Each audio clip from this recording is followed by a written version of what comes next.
Alikho elishona lingenazo ezalo yamkela ke nazi ehamba phambili namuhla. Uzilengisile Obegconwa ngoNtanga. Kwethulwe elezokuxhumana EKOKSTAD kanti yaqonga ingcindezi kwasemvuti.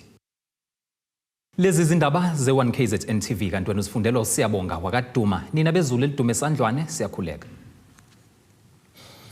Usaqhaqhaqile namanje umndeni kaNokthula Cele wasengudwini Eshowe oneminyaka eyi15 ubudala otholakala Uzilengisile ehlathini ngoLwesibili lwesonto ledlule. Le ntombazanyana beyenza ibanga lesishagalolunye kwaNokhalela High. Kuvela ke ukuthi iqoke ukuthatha impilo yayo ngenxa yobunzima bokubhekana nempilo njengoba ibiphila ngokugula kusukela ifunda ibanga lesine. Ezinye ke zezathu bezikhalisa kakhulu umufi ukugconwa ngontanga yakhe ngesimo sempilo yakhe. Sekuyinto evamile ukubona abafundi bethatha impilo yabo okanye besinde sekuvalwa amehlo ngenxa yokhwantalala kanye nokugconwa ngabanye abafundi ezikoleni. Lokhu ekuphindeke kwahlala obala lapho ke umfundi wakwaNokhalela engudwini uNokthula Cele oneminyaka eyi15 ubudala ethatha ke impilo yakhe ngenxa yokhwantalala kulandela ukugula isikhathi eside nobese kumenza ukuthi engakhululeki ngaphambi kontanga yakhe. Imeya semlalazo kwinxulu ukhalisane nalomndeni wabeke sekhuthaza abafundi abakuleminyaka ukuthi bebhoboke ngalokho kubahluphayo kungaze kufinyelele kulesi sinqumo. Sizosho njalo nje emndenini ukuthi awududuzeke sinawo nathi ngoba konke akubavelele kufana nokuthi kuvelele thina njengamanje njengomasipala ke umncwabo ke siwuthathile ke ungowethu ukuthi selekelela umndeni ngoba sibonile ukuthi umndeni ena ongeke ukwazi kumelana nezindleko zokufihla ingane. Abantu abasha inhle into ukuthi mangabe enenkinga angathuli. Kakhulukazi uma ngabe kuyingane esengaphansi kwesikole nothisha wakhe angaxoxa naye. Kanti futhi kuyafuneka ukuthi bawasebenzise ngoba phela zikhona inhlaka ezimelele intsha, zikhona inhlaka ezimelele abesifazane, zikhona inhlaka ezimelele abesilisa. Lezo inhlaka ifanele ukuthi zisetshenziswe kwenzela ukuthi umuntu angazagcine ebulawa ukhwantalala eyedwa. Imeya uXulu ibeke isinxusa umnyango wezemfundo ukuba uqinisa isandla kumabhokolo lawo ke asolwa ngokuhlukumeza abanye abafundi ezikoleni. Indoko siyabanxusa ke futhi nabazali ukuthi bangabaphoqi othisha ukuthi bathathele lawo mabhokolo lawo ngoba lezi zinto zenziwa umuntu osuke senamandla. Ufica lapha ingane ehigh school sekwajwayela ukuba nezingane ezincane afike ke nobhokolo ke abese ke siyakwazi ukuhlukumeza izingane. Nakho lokho kuhlukumezeka kungaholela kulezi izimo esingazo lapha kuleli ikhaya la ekhaya. Kanti ke umama kaMufi uthi ke namanje inhliziyo ishona phansi ngesigameke sehlele umntanakhe. Ngibhlungu akukho kunye ngoba angazi ngempela ngazi futhi ngiyahluleka ukubukela ukuthi uThule akasekho. Ngeke ngiphaphame ngisho ebusuku ngitshela ukuthi mhlambe ngizothi ngiyaphupha. Kodwa sengiyabona ukuthi hayi angiphuphi akekho ngempela ngoba sengiyibonile nasemakhazeni sengiboya khona. Ezindabeni ze1KZNTV kube komqondisi imiyeni ngesengudwini Eshowe. Isizobalula impilo yomphakathi waseKOKSTAD ogwini oluseningizimu nesifundazwe eKwaZulu Natal njengoba ungqongqoshe kuzwelonke wezokuxhumana kanye nezobuchwepheshe uMondli Gungubele efake Wi-Fi yamahhala kuWard 1.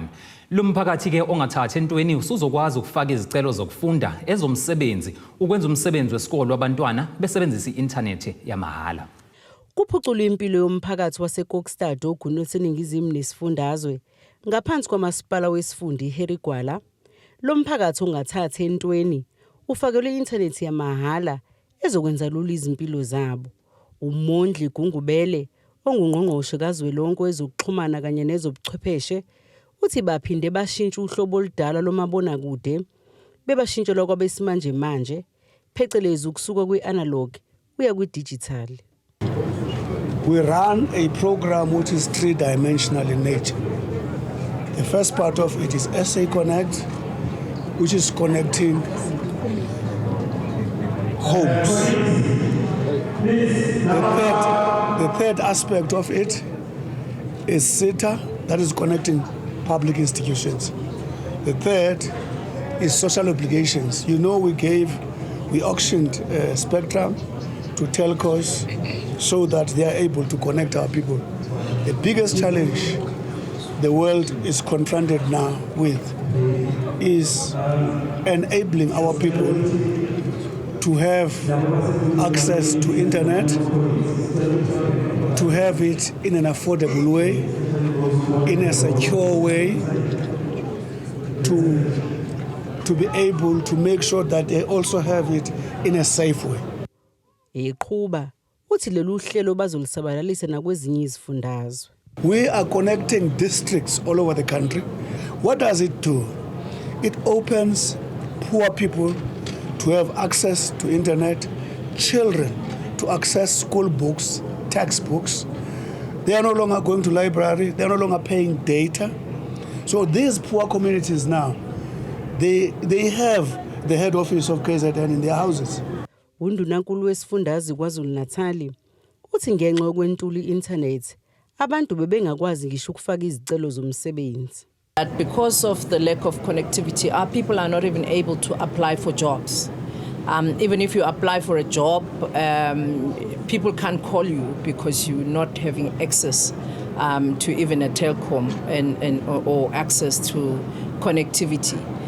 But we also estimate that in the province, as we continuously work with the minister on the SA Connect project, within the next 5 years, we could easily have more than 1 million people employed.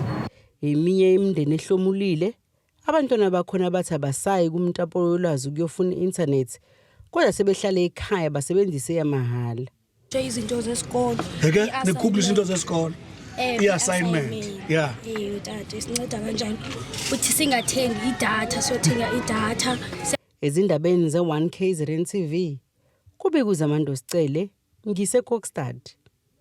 Awukapheli namanje umdonsiswano phakathi kwamakhansela amaqembu ehlukene ngumasipala umvoti maphakathi nelikaMthaniya. Lokhu ke kubonakala ngesikhathi lamakhansela enomhlangano ukudingida ukuxoshwa kwemeya uPhilani Mavundla.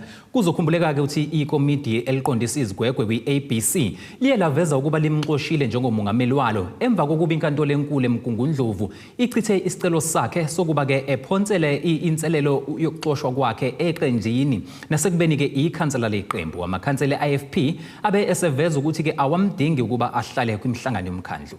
Akhathazekile amakhansela eqembu le-IFP ngaphansi kamasipala umvoti njengoba kusaqhubeka udweshu lokudonsiswana kwesihlalo sobumeya kulo masipala.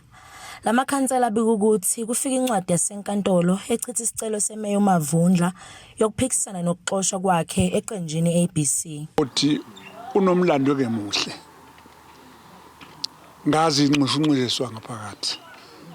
Sinamakhansela ashona namanje ngakazi ukuthi ayibulawa ubani futhi akuboshwa ngamuntu kwakwama council uma ubheka lento futhi strive uthi ngase kube khona inkinga ezoba khona futhi asithi izoba khona kodwa ukwenza kwakhona ikutshelile namhlanje ukuthi inkulu indaba engaphakathi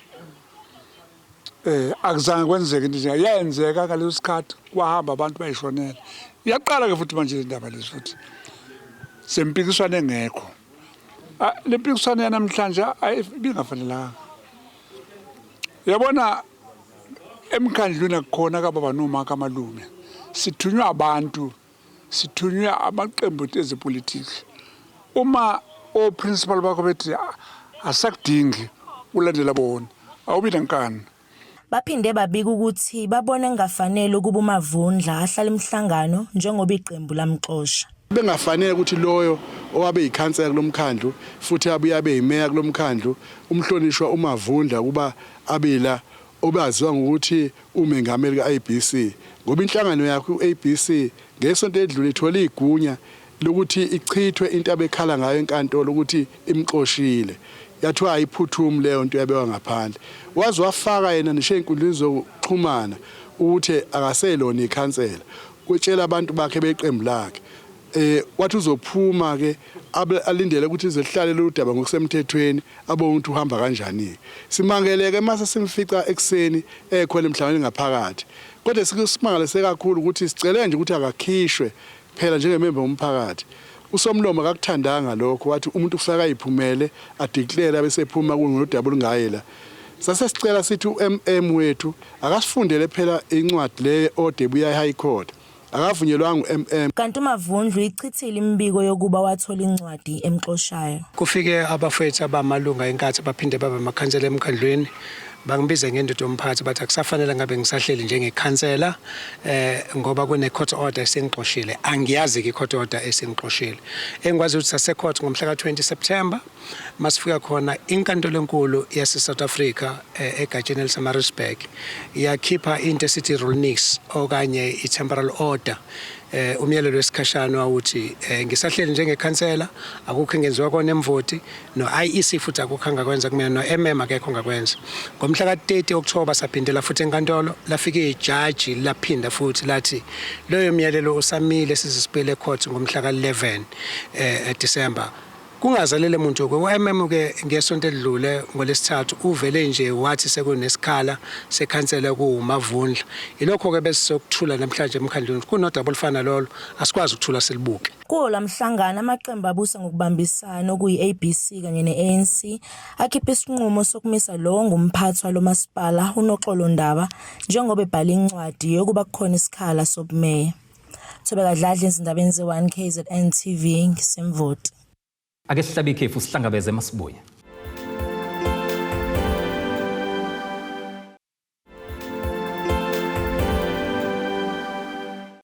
Siyakubingelela sekwamukela mungabe usanda kubukela izindaba zethu nazi ihloko ezihamba phambili namuhla.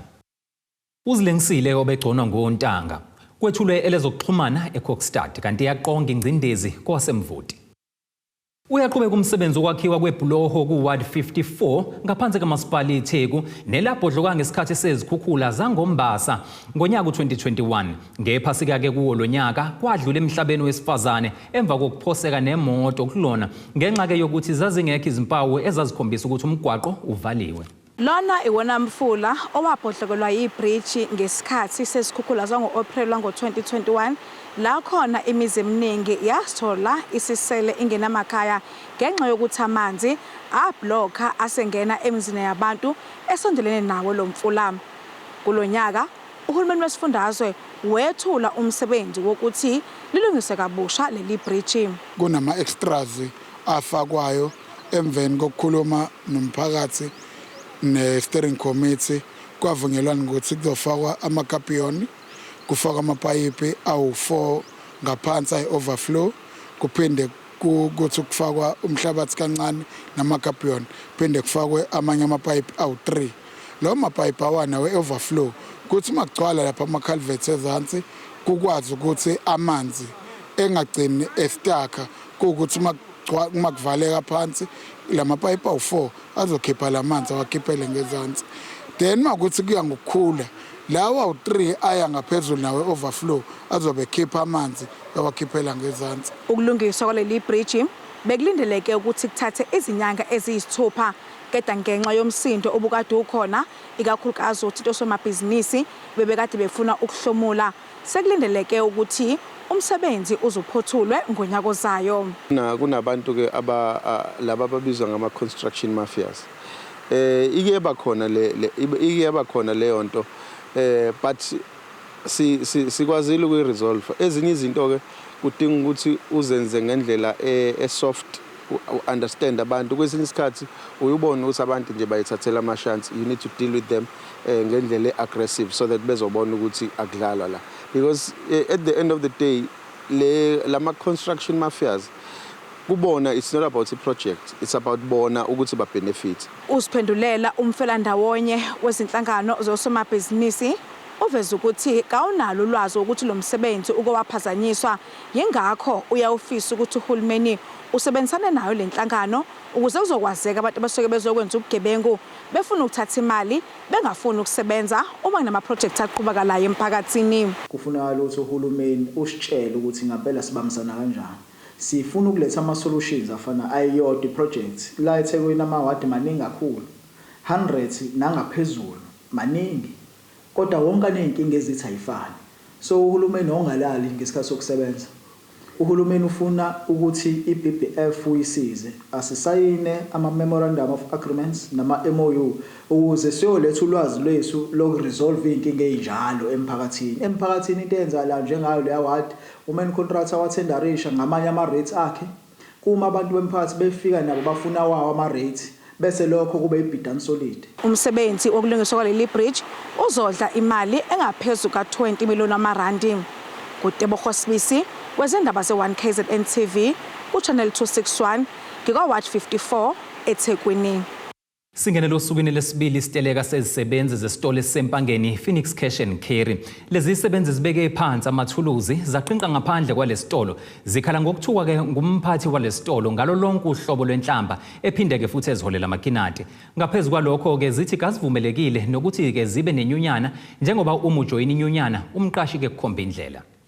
Zisawabeke phansi amathuluzi izisebenzi zesitolo Phoenix Cash and Carry esisestation empangeni. Njengoba ke zikhala ngokungaphathwa ngendlela ngumphathi wazo. Lezi zisebenzi zithi umphathi uzichapha ngenhlamba maqede kukhomba indlela uma uphikisana nalokho akushoyo. Omunye walezi zisebenzi uthi ke basazoqhubeka beqhinqe ngaphandle kwalesi sitolo kuze kube umqasho banika lokho abakufunayo. La ekhaya ePhoenix la esisebenza khona sithathwa njengezingane sibizwa phansi kwegedi zoma bethu. Siyaxhashazwa asinikwa mali ungena ekseni uphume ishona ngasikhatsini ugogelwa overtime lutho. Masibiza umqashi wethu sicela ukuzokhuluma naye uyale nale akafuni ukuthatha ikhalazo zethu. Sigcine siphetha ngokuthi akasibe lapha ngaphandle kwamagceke sime silinde yena koze kushayile lo suku afika ngalo sixoxe naye sidlulise ikhalazo zethu ngoba enyane ezedlule sesixoxene kakhulu kodwa uyabaleka. Omunye walezi zisebenzi nongumshayeli wamaloli athutha impahla lesi sitolo uthi ke uyephoqeleke ukuba ingene emgwaqeni engakaze buthi quthu ubuthongo ekade sisebenza ubusuku bonke ejike ngathole nesibonelelo ngalokho. Thola ukuthi ngifika lapha ngibamba uline wama truck ngize ngibuye ngakusasa ekseni. Uthi ngibuye ekseni kade ngibamba uline wama truck ekusuku akaze ngilale ngifike lapha ekseni ngiyezela ngiphoqe khona lapho uthi mangibuyele same time eThekwini noma ngabe uyezela ngoba uma uthi uyacomplain ukuthi akaze ngilale uthi uma ungafuni ukusebenza shiya umsebenzi uhambe. Lento ehlungu ke basebenzisa inhlambe besibiza ngaphansi kwezikhethi zabomama ngoba sibadala bayasithuka lapha ekhaya. Manje masithi thina hawu njengoba phela ukuthiwa savumela ukuthi ngiphuma ngo-past 4 ngikhokhelana phela i-overtime ade ngilele ngaphandle abafuni ukusikhokhela lo mali. Imali esihola nje kuyi-Super League basinikeza o-6,000 imali singeke siphile ngoba lo mali le awukwazi ukushayela i-Super League ukuthi ungahola lo mali le. Kanti ke uvela mthethwa uthi ke kuyinkinga kakhulu ukuthi kabavumelekile nokuba bebe nenyunyana engabamela bezisebenzi kulesi sitolo. Ukuba siyangeke ngathi mfowethu ngabe lesitolo siyathutha siye lapha esosebenzela khona ngoba uma ikhuluma nathi uthi usilethele amathuba emisebenzi akusiyo amathuba emisebenzi lento yenziwa lapha. Ngeke ukuthi unamathuba emisebenzi lapha ijele leli. Ukuba iqala kabusha ngabe ngcono ngoba kuyadliwa kuhleli lapho kuhleli khona umuntu uyazi ukuthi wenzani nje behleli khona. Njengoba ngisho ngithi nabasemajele bangcono ngoba nazi inyunyana ngeke ngizwe bekhulunyelwa thina la inyunyana ayifuneki. Moya wezwakala nthi unenyunyana kwabona ngathi kubanjiwe imali uhambile. Abaphathi balesi sitolo bethintwa ngocingo baqoke kungaphawuli ngalezinsolo. Ezindabeni ze1KZNTV kube komqondisi Myeni ngesempangeni. Umqondisi emnyangweni wezempilo ngaphansi kohlelo lokugqugquzela abantu behlale bephilile uDokotela uLini Mahlangu uthi kubalekile ukuthi umphakathi uhlale uzivocavoca ekhuluma ke nethimba lezindaba ngenkathi bebamsene nenyakaza mlalaza Eshowe uveza ukuthi abantu abahlale bephilile yilabo abahlale bezinakekela ngokuzinyakazisa.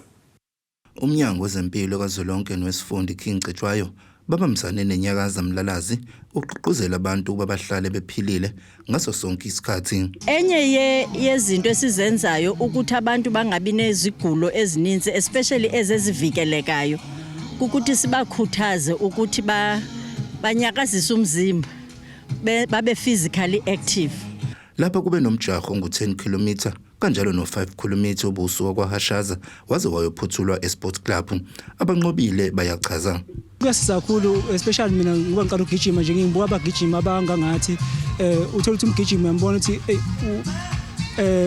mdala kodwa umuntu yabuka memekutshela uma ubuka ubona ukuthi ingane yabona so kuyajabulisa lokho ba healthy abagijima. Kubaluleka kakhulu nje ukugcina uhealthy ngoba ngale kathi ujima ngale ngqondo yakhe ihleli iphilile nomzimba wakhe uhleli uphilile.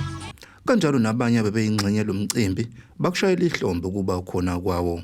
Sakhulu sengathi abantu abadala bangayingenela lento inempilo njengamanje mina I'm 60 years old kodwa indlela engigijima ngayo ngiyayikhandla ngaso sonke isikhathi. Ningabakhuthaza ngithi mabavuke ekseni bahambe baye ejimini balalele okhoshi babo bazokhona ukuthi benze kahle. Ekuthi bekhona ukuthi bekhona ukugijima ukuthi kusivikela ezintweni eziningi uyakwazi ukuplana nje isonto lakho nonyaka wazi ukuthi udedicate ekuthenini uyagijima. Owenyakaza Mlalazi uthi lo mcimbi bawusingatha minyaka yonke ngenhloso ukugqugquzela abantu ukuba bahlale bephilile. Siyakholelwa ke ekuthenini uma umuntu enyakazisa umzimba kuba kanjalo nomqondo nje noma indlela yokucabanga nayo inyakaza ngendlela ethi ayibe positive. Ezindabeni ze1KZNTV kubikuthi abantu maphumulo Eshowe. Ake siphinde sihlabe ikhefu masibuye ezitolo sizokulethela ingosi yezomnotho.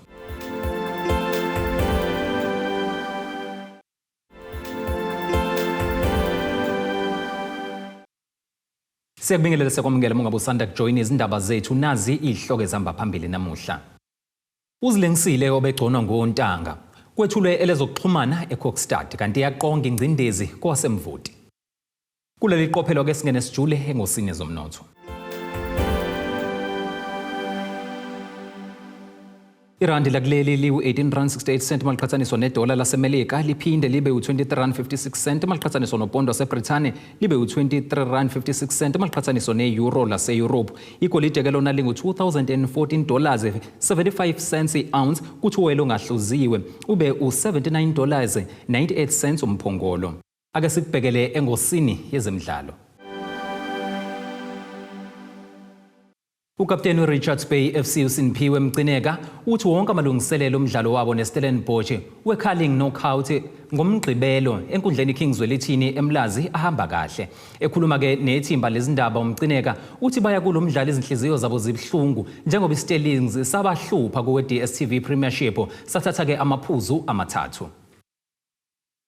Iqembu Richards Bay FC eligijima esigabeni se-DStv Premiership lisethubeni lokuqopha umlando ngokuzibekisela indawo kowamanqamu we-curling knockout cup. Leli qembu lizobhekana neStellenbosch ngomgqibelo enkundleni iKingswelithini eMlazi. Ukapteni Natal Rich Boys uSimphiwe Mcineka uthi baya kulo mdlalo bafuna ukubuyisa izinduku njengoba leli qembu libahlulile emidlalweni we-DStv Premiership.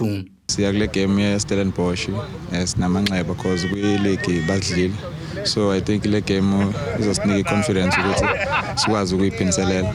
Although kwi-team edlala kahle and sayihlonipha but sidlala home sinale advantage so kumele sithathe igame siyise kubona. Umdlalo wasemuva waleli qembu Austin Dube uthi lo mdlalo ubaluleke njengayo yonke asebeke bayidlala njengoba bengakaze bafike kulesi sigaba somqhudelwano.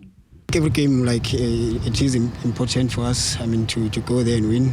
It is very important. Okay, this one coming to this one. I mean, like I don't think the club has ever gone this far. I mean, in any cup game. I mean, cup competition. So it is very important for us to go and win the game and go to the finals. Umqeqeshi Richards Bay FC uKaitano Tembo uthi basethubeni elihle lokuqopha umlando nokuyinto enhle kubadlali nakuyiqembu lonkana. Yeah, I know obviously it is, very important. But I think, for the team as well, for the brand, it will be very important. But at the same time, I think also for the players, some of them maybe it's the first time for them to play at this stage. And I think that's what we want, to put the club out there. And I think we've worked very hard. The club, club management, everyone around the club, they're working very hard. And I think also credit to them, for putting a lot of effort in, for us to be where we are at the moment. Natal Rich Boys ikwazile ukuguqisa iPirates quarter final njobe isidlala kuwandulela owamanqamu. Ezindabeni ze1KZNTV kubikuthi abantu maphumulo eRichards Bay. Ake sikubhekele isimo sezulu esingalindeleka.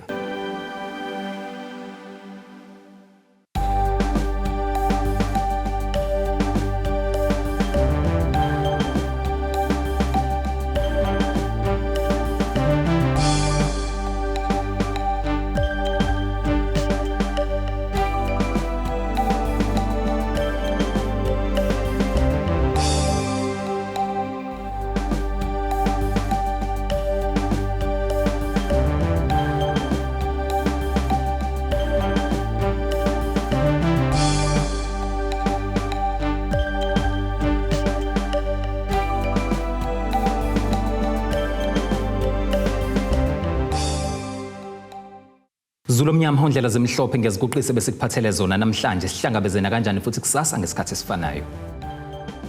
Abethuli bethu bezindaba baxhaswe iThuli's Bayview Bridal. Ungabashayela kulezi zinombolo ezivelile.